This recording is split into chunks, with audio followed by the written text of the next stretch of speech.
ಇಂಥ ಜಾಗ ಇಷ್ಟೇ ಆಗದೆ ಇರೋವಂಥ ಪ್ರಕೃತಿ ಪ್ರೇಮಿಕರು ಇರ್ತಾರ? ಇರೋದೇ ಇಲ್ಲ, ಚಾನ್ಸೇ ಇಲ್ಲ. ನಮಸ್ಕಾರ ಗುರು. ಈ ಜಾಗ ನಮ್ಮ ಕರ್ನಾಟಕಕ್ಕೆ ಸಂಬಂಧಪಟ್ಟಿರುವಂಥ ಏರಿಯಾದಲ್ಲಿದೆ. ಒನ್ ಆಫ್ ದಿ ಬೆಸ್ಟ್ ಅಂತ ಹೇಳ್ಬೋದು. ನಾನು ಇಲ್ಲಿವರೆಗೂ ಹತ್ತಿರೋದು ನೋಡಿರೋ ಜಾಗಗಳಲ್ಲಿ ನೋಡಿ ಎಂಥ ವ್ಯೂ ಗೊತ್ತಾ. ಮಧ್ಯದಲ್ಲಿ ಎಂಟ್ರೆನ್ಸಲ್ಲಿ ಒಂದು ಸ್ವಲ್ಪ ಮಾತ್ರ ಗಿಡಗಳು ಸಿಗ್ತವೆ, ಮರಗಳು. ಆಮೇಲೆ ಒಂದು ಮರ ಸಿಗೋದಿಲ್ಲ, ಪೂರ್ತಿ ಹುಲ್ಲು ಮಾತ್ರ ಸಿಗ್ತದೆ. ಬರೀ ಒಂದೇ ಒಂದು ಸಿಗ್ತದೆ. നിങ്ങൾ ഡെയിലി രാവിലെ വരുന്നുണ്ടോ ഇവിടെ? അപ്പോൾ വൈകുന്നേരം എത്ര?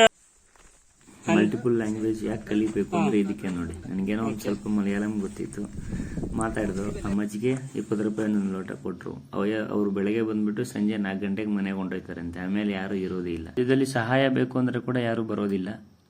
ಕಾಲ್ ಮಾಡಬೇಕಾದ್ರೆ ಕೂಡ ನಿಮ್ಗೆ ಯಾರು ಸಿಗೋದಿಲ್ಲ. ಸೊ ಹತ್ತುವಾಗೆ ಒಂದು ಸ್ವಲ್ಪ ಸಾಲ್ಟ್ ಜೊತೆಗೆ ಎತ್ಕೋಗಿ ಎಂಟ್ರಿ ಪಾಯಿಂಟ್ ಬಿಟ್ರೆ ಆಮೇಲೆ ನಿಮಗೆ ಯಾರೋ ಬಂದಿರೋರು ಮಾತ್ರ ಸಿಗ್ತಾರೆ. ಇದೇ ನಮ್ಮ ರಾಣಿಪುರಂ. ಕರ್ನಾಟಕ ಮತ್ತು ಕೇರಳ ಮಧ್ಯದಲ್ಲಿದೆ. ಕೇರಳ ಕಡೆಯಿಂದ ಎಂಟ್ರೆನ್ಸ್ ಇದೆ. ಕೇರಳದಲ್ಲಿ ಒಂದು ಸ್ವಲ್ಪ ಗಾಡಿ ಓಡಿಸ್ಬೋದು, ಸುಮಾರು ಒಂದು 10 ಕಿಲೋಮೀಟರ್ ಗಂಟ ಗಾಡಿ ಓಡಿಸ್ಬೇಕು ಮೈನ್ ರೋಡಿಂದ. ಸುಳ್ಯ ಹತ್ರ ಬರುತ್ತೆ. ಮಡಿಕೇರಿಯಿಂದ ನಾವು ಒಳಗಡೆ ಹೋದಾಗ ಸುಳ್ಯ ಹತ್ರ ಬರುತ್ತೆ. One of the best spot. Friends ಥರ ಹೋದರೆ ಇನ್ನೂ ಚೆನ್ನಾಗಿ ಖುಷಿ ಇರುತ್ತೆ, ಒಬ್ರಿಗೊಬ್ರು ರೇಗಿಸ್ಕೊಂಡು. ಸಬ್ಸ್ಕ್ರೈಬ್ ಆ್ಯಂಡ್ ಶೇರ್ ಮಾಡ್ತೀರಾ ಅಂತ ಎಕ್ಸ್ಪೆಕ್ಟ್ ಮಾಡ್ತಾ ಥ್ಯಾಂಕ್ ಯು.